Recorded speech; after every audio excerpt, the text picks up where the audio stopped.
Hermanos, buenos días. Bienvenidos a Templo Ebenezer. El día de hoy es jueves de servicio, como ustedes saben. El día de hoy vamos a dar gracias a Dios porque un día más Él nos ha dado oportunidad de estar con vida. Un día más, de alguna manera, Él nos ha dado esa bendición. Él nos ha permitido tener una oportunidad de buscarle, tener una oportunidad de escuchar su palabra. El día de hoy es un placer estar con ustedes. Un saludo para todas aquellas personas que están detrás de esta cámara. Espero que esta palabra sea de bendición, como ha sido de bendición para ustedes, como ha sido para mí. Hermanos, el día de hoy pues dando un poquito de tiempo a que algunos se conecten. Yo sé que a veces empezamos regularmente 5 minutos antes, pero dando un poquito de tiempo, hermanos, pues vamos a hablar el día de hoy sobre como nuestros pastores nos han enseñado, sobre bases bíblicas, sobre algo que sucedió hace muchos años, hace aproximadamente 2000 años. En tierras lejanas y pues con base en la palabra, con base en esa palabra que es viva y eficaz. Yo la vez pasada recapitulaba y pensaba o recapacitaba, el por qué decimos que es viva. Pues según mi parecer es viva porque está con nosotros todos los días de nuestra vida.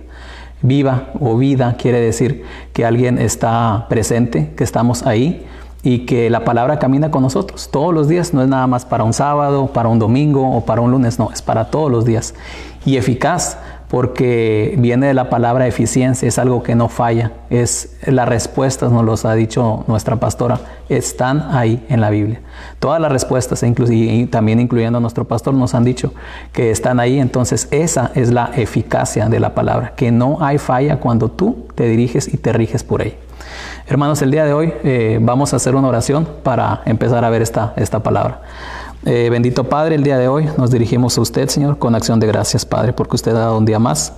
Le doy gracias, Señor, el día de hoy y le pido, Señor, que amplíe nuestra mente, Señor.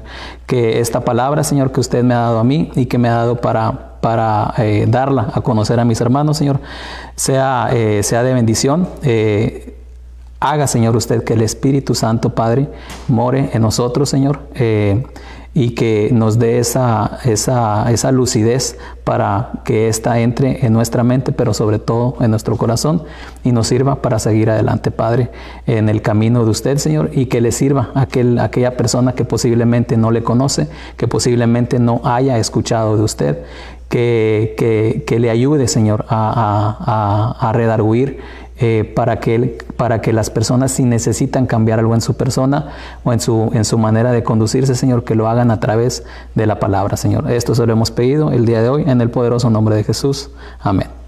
Hermanos, el día de hoy esta palabra que vengo a compartir se llama aceptar o no aceptar la exhortación. Hermanos, esta palabra nos vamos a estar el día de hoy, vamos a estar en el libro de Hechos, en el capítulo 13, del versículo 13 nos vamos a estar moviendo hasta el versículo 52, que es prácticamente, pues en este caso, que es donde acaba el capítulo. En mi Biblia, hermanos, este capítulo se titula, o en este caso cuando llegamos al versículo 13, tiene el bosquejo dice, Pablo y Bernabé en Antioquía de Pisidia. Hermanos, se les va a mostrar una imagen donde nosotros nos podemos dar cuenta dónde se ubica actualmente Antioquía. Antioquía se ubica en el mismo continente donde se ubica Jerusalén. Como ustedes se pueden dar cuenta, la imagen nos muestra que en la parte de abajo de la imagen está una flechita donde nos dice que está Jerusalén. Ahí es en los lugares en donde donde nuestro Salvador caminó, donde se desarrolló gran parte de la Escritura, así como la conocemos, en esas áreas. Y es donde en este caso andaba Pablo. Pero Pablo, como ustedes saben, es nombrado el apóstol de los gentiles. Entonces él tenía viajes misioneros, y en uno de esos viajes misioneros viajó desde Jerusalén hasta lo que conocemos el día de hoy como Turquía. Si ustedes se fijan en la parte izquierda de la imagen, hay como un globito como un globito rojo. Ahí es donde estaba ubicada Antioquía. Hermanos, pues tratando de viajar en el tiempo y de estar y de gráficamente ver dónde estaba Antioquía, vámonos el día de hoy a la palabra, que en este caso empieza en el versículo 13, y dice, la palabra se lee en el nombre del Padre, del Hijo y del Espíritu Santo, y dice: habiendo zarpado de Pafos, Pablo y sus compañeros arribaron a Perge de Panfilia, pero Juan, apartándose de ellos, volvió a Jerusalén. El 14. Ellos, pasando de Perge, llegaron a Antioquía de Pisidia, que es lo que habíamos mencionado, y entraron en la sinagoga un día de reposo. Hermanos, aquí podemos ver cómo Pablo se traslada directamente hasta Antioquía, y en este caso lo acompañaba Juan y también lo acompañaba Bernabé. ¿Quién era Bernabé? Bernabé era una de las personas que estaba con ellos. En la lectura que yo vi, es considerado también como un apóstol. Posiblemente a lo mejor no tiene el título, o no tiene esa, no se habla como se habla de Pablo, pero este varón lo podemos encontrar también en Hechos 4, donde nos dice que él vende su finca para repartir el dinero a los apóstoles y para darle el dinero a los apóstoles, y que este dinero fuera repartido entre los pobres. Fue un varón que en su momento estaba convencido por el Evangelio, estaba convencido por la palabra, y el Espíritu Santo y el Señor lo utilizó. Era alguien que hacía viajes con Pablo. Entonces, hermanos, visto esto, en el capítulo, donde acabamos ahí en el capítulo 14, Pablo entra a la sinagoga. Hay una imagen ahí que también se les va a mostrar, donde Pablo está en la sinagoga y donde hacen referencia que Pablo entró a la sinagoga. En aquellas áreas, hermanos, también había pueblo judío. A pesar de que estaba alejado de Jerusalén, el pueblo judío se había esparcido por esas regiones, y en ese lugar había una sinagoga donde existían judíos o hebreos, que en este caso eran personas que también conocían de la palabra, y la palabra que ellos conocían y la que los regía más como ley en esos tiempos era la ley de Moisés. Hermanos, en ese lugar, en esa sinagoga, como lo menciona aquí la escritura bíblica, se desarrolla este hecho, se desarrolla un día del reposo, que para en esos tiempos era un sábado.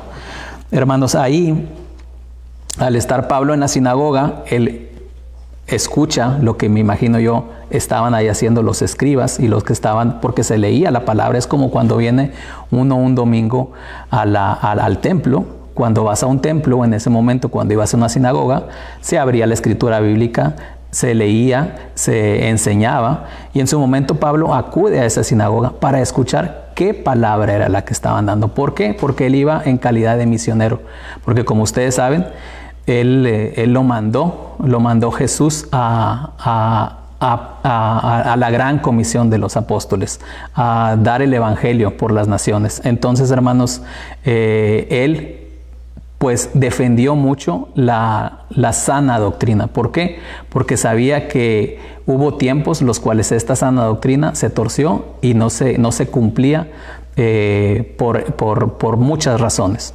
Entonces Pablo era un defensor de la sana doctrina. Después de que Pablo escucha las palabras que se decían en la sinagoga, en el capítulo 16 le dicen, en el capítulo 16 estos varones que estaban en la sinagoga le preguntan a Pablo que si Pablo tenía alguna palabra para exhortación, porque ellos sabían quién era Pablo. En ese momento lo ven directamente y le preguntan que si tenía una palabra de exhortación. Para esto Pablo se levanta, hace una señal de silencio con su mano, como para indicar que ahora era momento de hablar de él. Y en ese momento empieza la exhortación de Pablo para los judíos o los hebreos que estaban en esa sinagoga dando una palabra. En el versículo número 17, hermanos, si me acompaña ahí por favor, Pablo les dice y se refiere a los varones israelitas que supone que temían a Dios, puesto que se supone que conocían la ley de Moisés. En el versículo 17, hermanos, si podemos ir ahí, nos dice: el Dios de este pueblo de Israel escogió a nuestros padres y enalteció al pueblo, siendo ellos extranjeros en tierra de Egipto, y con brazo levantado los sacó de ella. Hermanos, hay una imagen que también se va a mostrar por ahí, donde nosotros gráficamente podemos ver qué es lo que les quería decir Pablo en ese momento. En ese momento les quería decir: acuérdense que nosotros fuimos un pueblo que vinimos de una promesa, les decía que ellos como hebreos venían de esa promesa que se le había dado a Abraham. Mucho tiempo atrás, obviamente, porque se le da la promesa a Abraham, después a Abraham con su descendencia, tiene a su descendencia Isaac y Jacob, y en su momento el hijo de Jacob, que en este caso es José, por cierta razón que nosotros ya sabemos, él va y termina en Egipto como gobernador. Y es necesario, y en este caso es necesario que parte del pueblo hebreo, que en este caso era representado por Jacob, con todos sus hijos, tiene que moverse por hambruna a Egipto. En ese momento, Pablo les hace la referencia: acuérdense que nosotros estuvimos en Egipto, posiblemente estuvimos en opresión, pero de ahí nos sacó el Señor, con brazo levantado, contra viento y marea, como luego puede decir uno. ¿Por qué? Porque había muchas cosas en contra. ¿Por qué? Porque el pueblo egipto ya no trataba igual. Esa era una opresión tremenda para el pueblo hebreo. Entonces, en su momento, el pueblo hebreo, el Señor le dice: sabes que yo no te voy a dejar solo. E inclusive multiplica la población, multiplica los hijos, en ese momento las ganancias se medían en reses, en plantíos, etcétera. Entonces el pueblo hebreo fue multiplicado grandemente. En su momento llegan a tener más población inclusive que el pueblo de Egipto. Y en su momento ahí es cuando Pablo les dice: acuérdense que de ahí, en su momento cuando las cosas se pusieron difíciles, de ahí nos sacó el Señor, del pueblo egipcio, con brazo levantado. Hermanos, después también Pablo les hace referencia y les dice, no se queda ahí Pablo, y les dice, ahora bien, cuando nos saca de Egipto, pues hubo la necesidad de que estuviéramos 40 años en el desierto. Entonces les dice en el versículo número 18, y por un tiempo como en 40 años los soportó en el desierto. ¿A quién? A esa generación que el Señor no nada más los sacó de Egipto, les dijo: los voy a sacar de Egipto, pero también voy a estar con ustedes en el desierto. Por ahí creo que no sé si ya se mostró la imagen, donde en este caso está una columna de fuego, que sabemos que era la que acompañaba al pueblo egipcio, y en esa columna de fuego al centro estaba el tabernáculo, y alrededor del tabernáculo estaban las tribus. ¿Por qué estaba al centro del tabernáculo? Porque el Señor quería que ellos supieran que Él era el centro y de Él partía todo. Y en su momento las tribus, esa fue la organización que tomaron. Se ponían unos al este, otros al oeste, otros al sur, otros al norte, todos alrededor del tabernáculo, todos teniendo como centro de su vida al Señor. Y como nosotros sabemos en la historia, o si algunos no lo saben, en la historia, el pueblo hebreo sigue con necedad, sigue quejándose, sigue preguntando, a pesar de que tenían calzado que no se les gastaba, a pesar de que tenían comida todos los días, a pesar de que tenían la protección, pero aún así el pueblo seguía en sus propias decisiones, sin muchas veces tomar en cuenta la palabra que el Señor le había dado a su siervo Moisés. Hermanos, después de ahí, Pablo todavía les dice: también recuerden, en el versículo número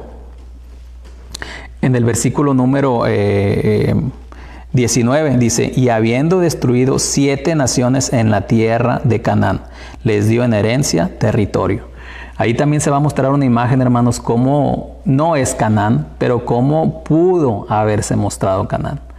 Pudo haberse mostrado, como ustedes ven, con agua, pudo haberse mostrado con pasto verde, ahí se muestra también hasta obviamente con un arco iris. Se muestra un lugar que a los ojos es de bendición, y así se los dijo el Señor: yo los voy a llevar a la tierra prometida. Y les dice Pablo: acuérdense que también de ahí les dijo que los iba a llevar a esa tierra, y los llevó a la tierra del Canaán. Ustedes heredaron, hubo el pueblo que originalmente salió de Egipto, como nos lo explicaba una vez el pastor, prácticamente la mayor parte pereció en el desierto. Prácticamente los únicos que llegan, o se puede decir que los únicos que llegan, es Josué y Caleb. ¿Por qué? Porque el Señor ellos, la generación original posiblemente no llegó, pero la descendencia sí llegó, porque el Señor les dijo que les iba a dar la heredad del pueblo, del Canaán, la heredad de la tierra prometida. Después, hermanos, Pablo todavía sigue abundando en el tema. Les dice: en su momento también llega un momento en el cual ustedes, ya establecidos en Canaán, cuando nuestros antepasados establecidos en el Canaán, llega el momento en el cual llega el periodo de los jueces. ¿Qué pasa en el periodo de los jueces? Les vuelve a decir: tenían la palabra, tenían la instrucción, y llega el periodo de los jueces, que en este caso vemos que dura 450 años. Ese periodo empieza cuando Josué parte, y termina el periodo de jueces cuando Samuel es seleccionado como profeta. Todo ese periodo de jueces duró 450 años. Y les dice: ¿qué pasó en el periodo de jueces? Yo me imagino que les explica que a pesar de que eran líderes, a pesar de que eran personas que defendían al pueblo y que sabían la ley, muchas veces no se llevó la ley como se debía. Lo que hacían los jueces en su momento era atender puntualmente un problema, y ahí se quedaba, pero el papel de ellos pues no era unir al pueblo.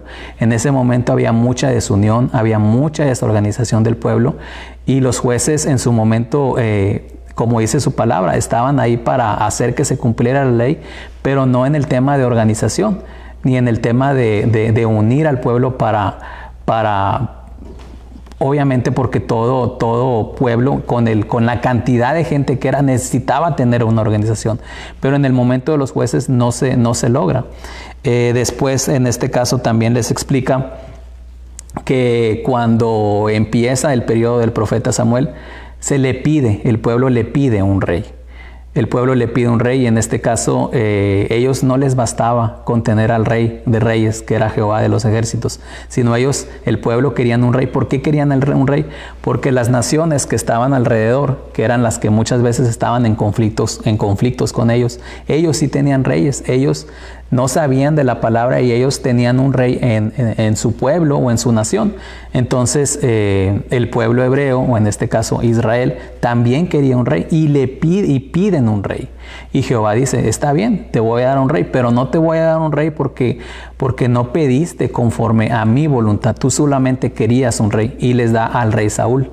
En este caso, como nosotros sabemos, es el primer rey del pueblo israelita o hebreo, que en este caso, ya estando en la tierra prometida o en el Canaán, se emerge como rey, de acuerdo a indicaciones que le da a Samuel. Como sabemos, el rey Saúl no era el rey que el pueblo se merecía, porque el pueblo simplemente pidió un rey. Entonces el Señor dijo: ok, entonces a lo mejor va a ser un rey ante tus ojos, pero va a ser un rey de vista, va a ser un rey que a lo mejor impone, pero no va a ser un rey de acuerdo a mi voluntad. En su momento llega el periodo de Saúl, acaba el periodo de Saúl, y después de ahí les da un rey, les da un nuevo rey. Y en este caso, esto, hermanos, está en el versículo número 23. Quitando a que en este caso se refieren a Saúl, les levantó por rey a David, de quien dio también testimonio diciendo: he hallado a David, hijo de Isaí, varón conforme a mi corazón, quien hará todo lo que yo quiero. Como aquí nos podemos dar cuenta en el versículo 22, Pablo les dice: ahora sí, ya no va a estar Saúl. Lo voy a desechar por todas las cosas que él no sirvió al Señor. Y les dice, ahora sí les voy a poner un rey conforme a mi corazón, que en este caso es David.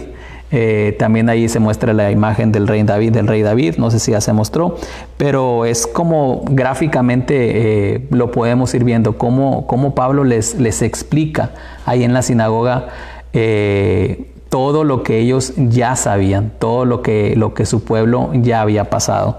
Después de esto, hermanos, les dice Pablo, y aquí es donde empieza el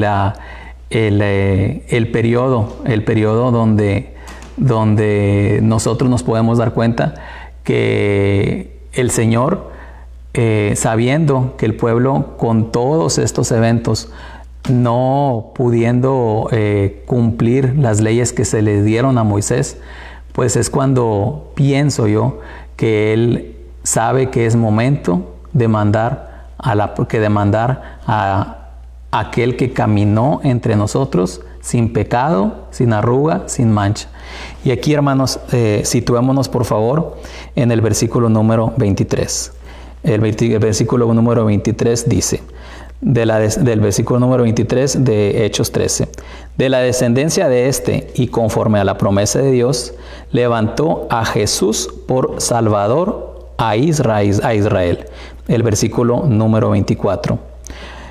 Nos dice que antes de su venida predicó Juan el Bautista,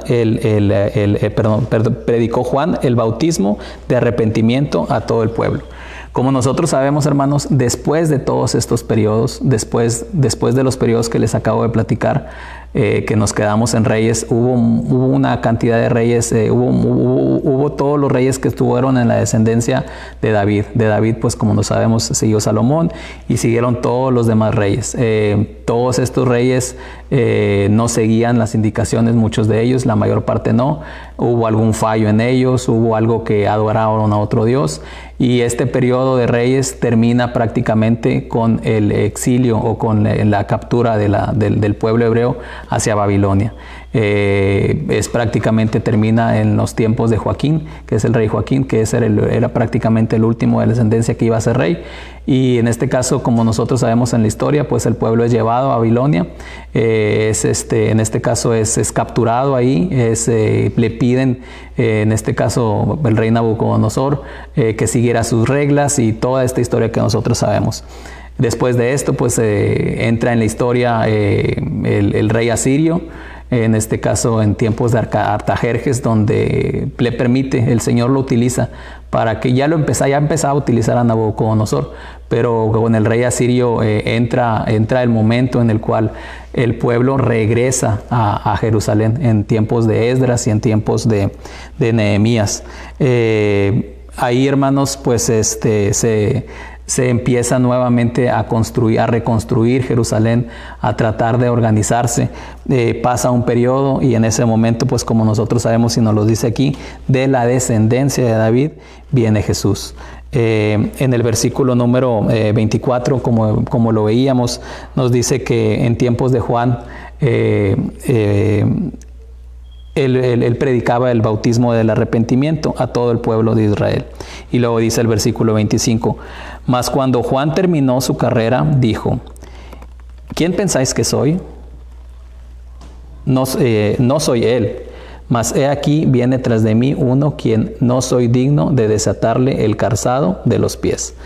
Hermanos, en ese momento es un momento crucial de la historia, porque es cuando Pablo les dice, ya pasaron todo esto, siguieron con su propia prudencia, se les dio, posiblemente al principio no tenían una ley, se les da una ley, se les dice cuáles son las ordenanzas, qué es lo que quiere el Señor, y el pueblo simplemente seguía sin entender, seguía sin querer entender, seguía sin querer obedecer, y en su momento tiene que pasar esto que ya estaba en las Escrituras, que tenía que venir nuestro Salvador Jesús a caminar a esta tierra y venir a demostrar que aun y cuando nosotros se nos haga difícil en estos terrenos, que son terrenos de un mundo caído, Él podía venir aquí a salvarnos del pecado y a dejar en claro que Él estaba sobre el enemigo. En su momento el Señor se lo da a conocer en algunas profecías a los profetas, en este caso Isaías, y ya se hablaba que iba a venir el Mesías, que iba a venir el Salvador. En su momento el pueblo hebreo quería pensar que el Salvador consistía en que nuevamente iban a levantar su imperio y nuevamente iban a estar. Ellos creían que el Salvador venía a algo material, a poner su reino otra vez sobre las naciones físicamente, pero no era así.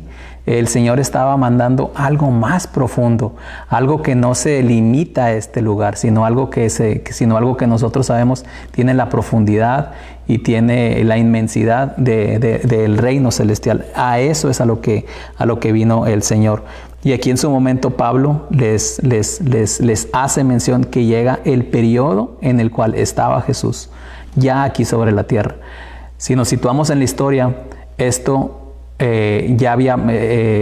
nos situamos en la historia, Pablo les dice, ustedes ya saben qué pasó en la historia, que toda esta historia que les conté, pero aparte todavía saben que ya estuvo Jesús aquí con nosotros,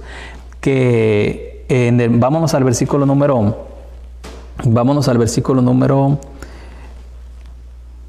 28, hermanos.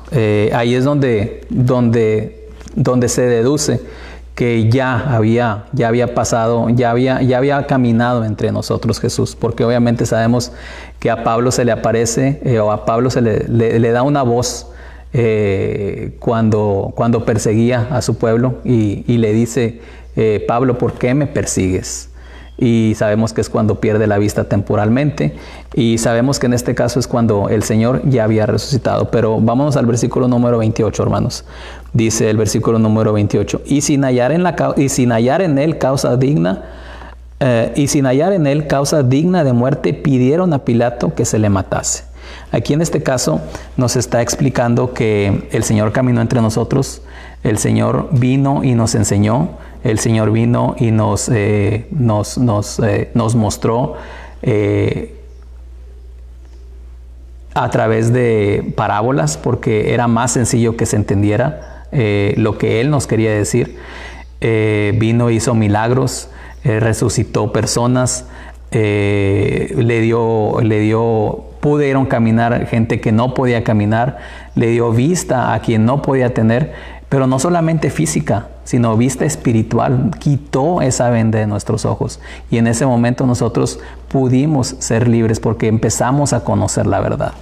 Entonces, hermanos, aquí como les decía, en el versículo 28 les dice, y sin hallar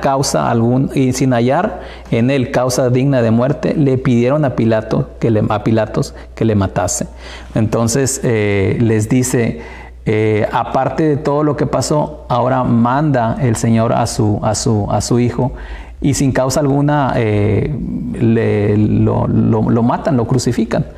En este caso, como nosotros sabemos, pues estamos en esos tiempos en los cuales nosotros tradicionalmente en el mundo se celebra la resurrección de nuestro Salvador, de, como les decía Pablo en este momento, allá en aquellos tiempos en Antioquía, a estos varones israelitas, que esto había pasado, y que aún así seguían sin entender y sin querer ver la verdad en las Escrituras. Y en este caso Pablo es cuando les dice, pues ustedes me pidieron su opinión, aquí está mi opinión, esta es mi opinión.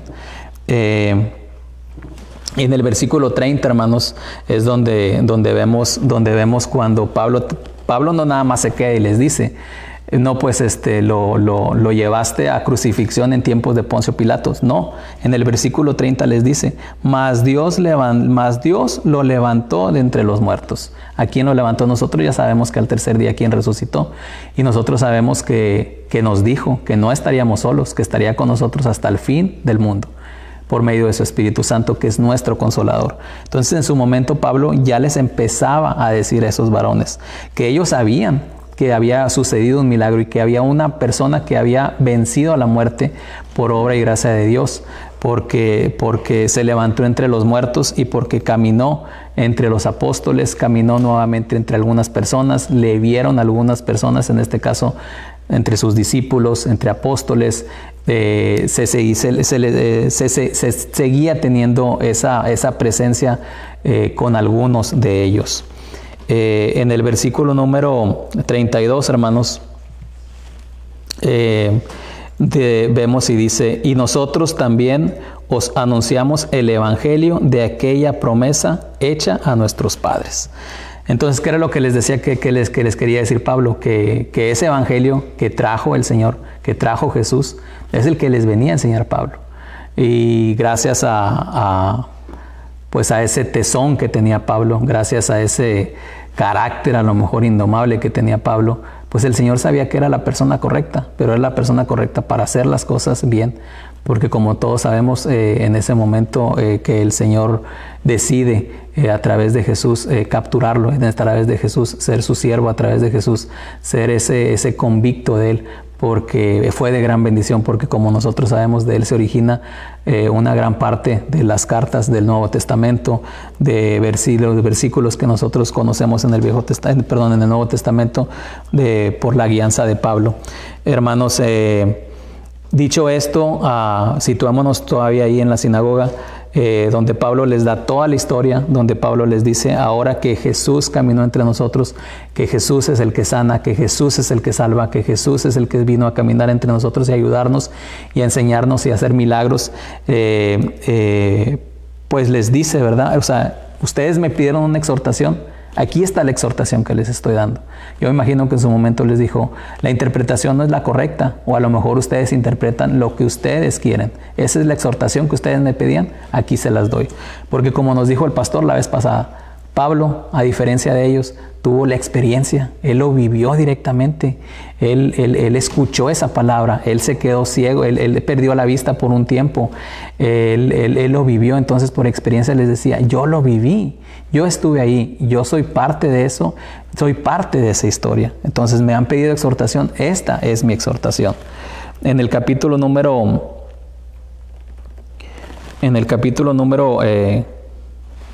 42, hermanos, pues vemos cuando Pablo prácticamente ya se retira de ahí, y el versículo dice: cuando salieron ellos de la sinagoga de los judíos, los gentiles le rogaron el siguiente día de reposo que les hablase de estas cosas. El versículo número 43: y despedida de la congregación, muchos de los judíos y de los prosélitos piadosos siguieron a Pablo y a Bernabé, quienes hablándoles les persuadían a que perseverasen en la gracia de Dios. Versículo 44: al siguiente día de reposo se juntó casi toda la ciudad para oír la palabra de Dios. Versículo 45: pero viendo los judíos la muchedumbre, se llenaron de celos y rebatían lo que Pablo les decía, contradiciéndolo y blasfemando. Aquí nos podemos dar cuenta que los judíos en ese momento en la sinagoga no tomaron bien la palabra. En ese momento, como hoy lo dice aquí, a lo mejor tuvieron envidia, a lo mejor tuvieron algo de celo. ¿Por qué? Porque sabían que posiblemente ellos estaban haciendo mal uso de la palabra y estaban a la defensiva. Cuando te pones a la defensiva es porque posiblemente sabes que no estás haciendo bien las cosas, y es porque posiblemente sabes que tienes un camino el cual no es el que quiere el Señor. Y ellos no tomaron bien esta exhortación. ¿Por qué? Porque no les agradaba, porque sabían que posiblemente tenía que haber un esfuerzo y que ellos no lo estaban haciendo. Y posiblemente también eran personas que se valían de la ley como para vivir de ella, como para vivir de manera no digna, y a lo mejor hasta vivir y abusar de ella, obviamente hacia su conveniencia. Entonces, como vemos, Pablo sale de ahí, y en el versículo número 46 vemos: entonces Pablo y Bernabé, hablando con denuedo, dijeron: a vosotros la verdad era necesario que os hablase primero la palabra de Dios, Mas puesto que desecháis y no juzgáis, y no os juzgáis dignos de vida eterna, he aquí nos volveremos a los gentiles.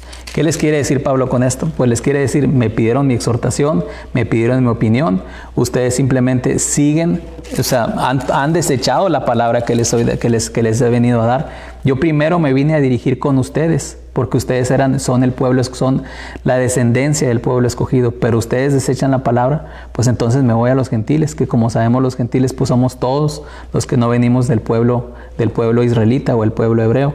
Entonces la historia dice que Pablo sale de la sinagoga, va a una plaza pública, como lo menciona aquí, y se junta mucha gente.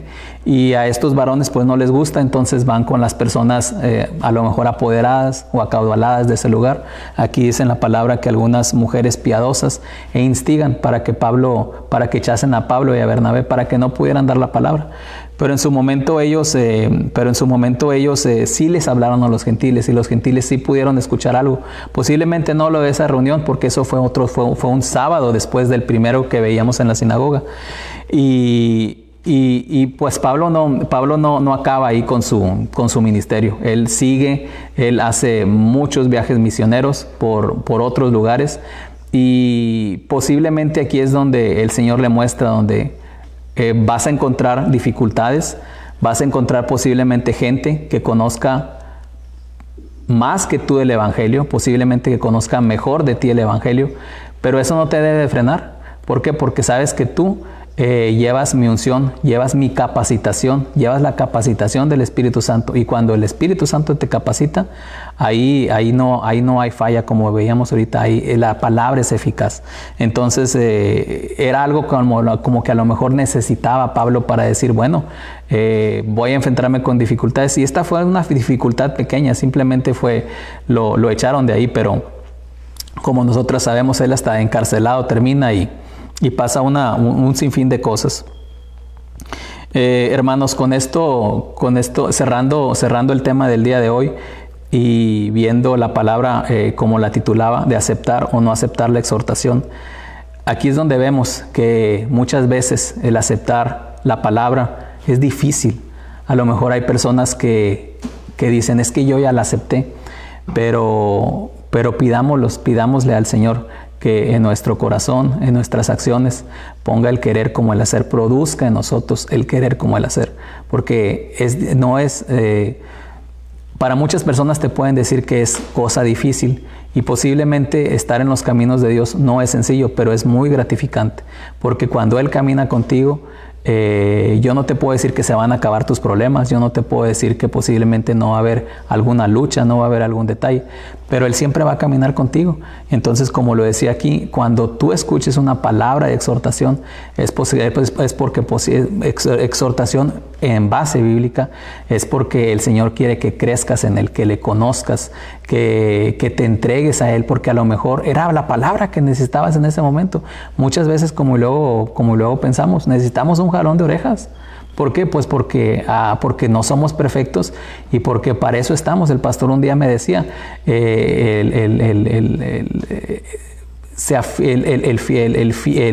acero se afila con el acero.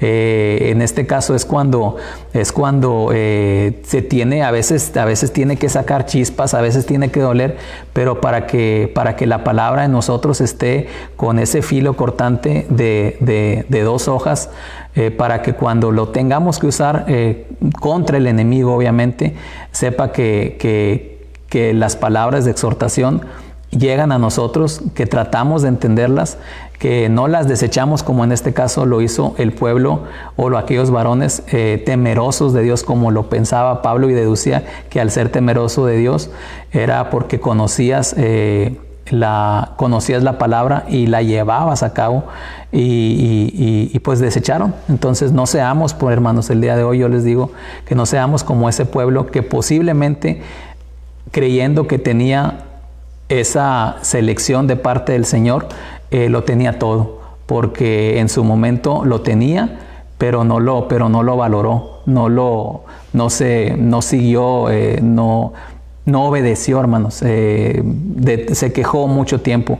Entonces, hermanos, cuando nos exhorten, como en este caso Pablo lo hizo con estos varones, sepamos que es porque es el Señor hablándonos, diciéndonos, dándonos una guía y situándonos. Hermanos, pues el día de hoy, con esto ha acabado la palabra el día de hoy.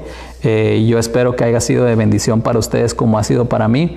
Gráficamente lo traté de explicar de lo mejor posible para que ustedes viajaran en el tiempo, viajaran con estas imágenes, vieran cómo prácticamente en el versículo, en un capítulo Pablo puede explicarles al pueblo hebreo de dónde venían, o sea, rápidamente. Obviamente ellos sabían de dónde venían porque sabían su historia, pero aquí podemos vernos las maravillas que hace la Biblia. Como no, con esto no estoy diciendo que no leamos Génesis, Éxodo, porque pues obviamente ahí es donde está toda la enseñanza, o en este caso detallada, pero aquí nos podemos dar cuenta cómo la claridad que tenía Pablo. ¿Por qué? Porque el Señor se la dio, porque el Señor le ayudó, y en un momento, en un sábado, o en este caso día de reposo, pues se los explicó y les dio un resumen el cual yo traté de dárselos a ustedes, poniéndoles a ellos en claro el por qué era la exhortación y el por qué él hablaba así. Y sobre todo, hermanos, dejando bien en claro que como el estudio que ha estado dando nuestra hermana Hilda, el pueblo no pudo ser justificado con la ley de Moisés. No pudo ser justificado con la ley de Moisés, pero más sin embargo es justificado por los hechos y por la vida del Señor Jesús. Por nuestra fe somos justificados. Por eso, porque el Señor sabía que con la ley de Moisés había fallado el pueblo. Entonces, ¿qué es lo que hizo? Manda a su Hijo, a su único Hijo, por amor a nosotros, para que nadie nos perdamos, para que todos vengamos a arrepentimiento y nadie nos perdamos. Entonces somos justificados por la fe y por Él, porque nos explicó y nos dijo que no se llega al Padre sino a través de Jesús. Hermanos, por eso somos justificados, por su obra, por su sacrificio. Hermanos, con esto cierro y espero que haya sido de bendición. Voy a hacer una pequeña oración para despedir el servicio. Bendito Padre, gracias el día de hoy por ayudarnos aquí en las cuestiones técnicas, Señor, pero sobre todo, Señor, por tratar de explicar tu palabra, por tratar de difundirla, por esa gran comisión, Señor, que usted nos ha dado, Padre, en su momento, a través de su Hijo, de dar a conocer el Evangelio, de dar a conocer las buenas nuevas, que el Señor caminó entre nosotros, que es Jesús, que es nuestro Salvador, caminó entre nosotros, que es nuestro abogado, que vino a dejarnos en claro que no somos justificados por una ley, sino somos justificados por Él, por el Verbo hecho hombre. Por usted, Padre, somos justificados y por ese sacrificio que ha hecho por nosotros, Padre. El día de hoy nos despedimos de este servicio, tratando de saber que cuando llega una exhortación en base bíblica es porque es para nuestro bien.